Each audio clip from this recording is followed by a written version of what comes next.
question is to Sudhakar Rao, Mr. Rao. Um, it's a question that we are all waiting for you to answer on behalf of the B School fraternity.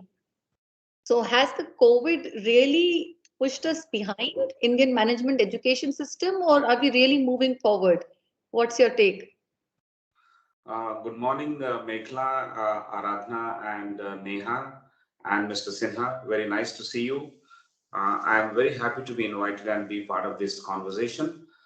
Uh, every time we talk about COVID, every time we talk about the disruption that is caused by COVID, we will have to take into consideration the amount of pushback that we have been compelled to make, and also the power of leap the pushback has given us to look at the future. In my view, yes, there has been a setback. Yes, we have moved back, and definitely in the playbook. I mean, nobody has a playbook, but in the playbook that we have identified, all of us have moved to safety and given that a priority over learning. Now, within this overall concept, yes, that was in the good direction. Now, is it going to keep us behind for a long time? No, answer is no. There is a famous saying that the world will not stop just because it's raining. So the world will not stop also just because there is COVID. What the COVID has taught us is to maintain distance.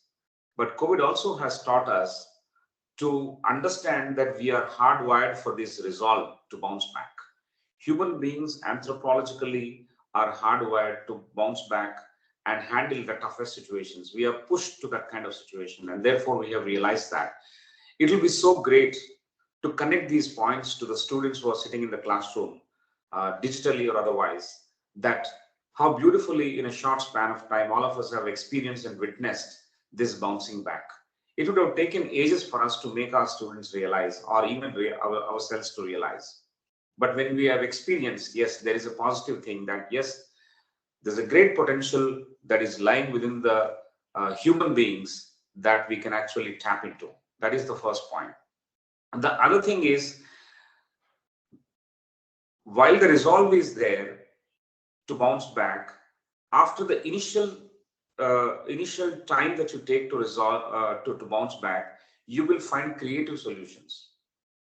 Now, the creative solutions that we must come up with varies from business school to business school, education institution to another institution.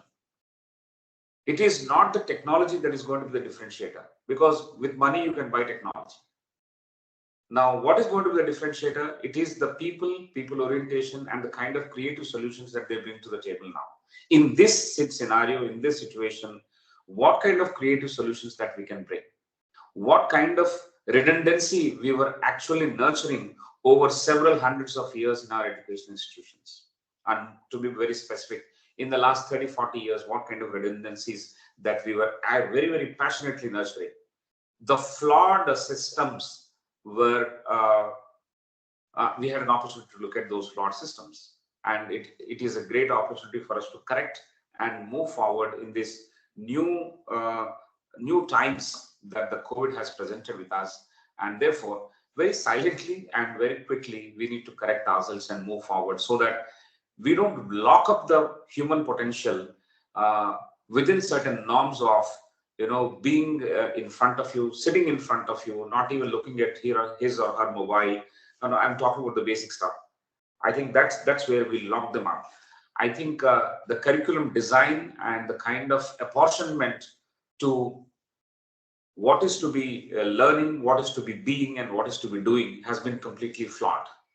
I think we will have to come back and look at very creatively, and even when there is no COVID, probably a couple of years down the line, there will be no COVID. It is not going to be a permanent phenomenon. Still, we will have to carry forward these lessons and then lay a future that is absolutely, in the real terms, futuristic and completely useful, with the student in mind, with the purpose of nation building, and with the ability to make a difference to the lives of several individuals and the organizations that are directly and indirectly dependent on these business schools and management education institutions. With these opening remarks, I'll pause here and take the next question. Thank you. Thank you so much. Very beautifully summarized. I think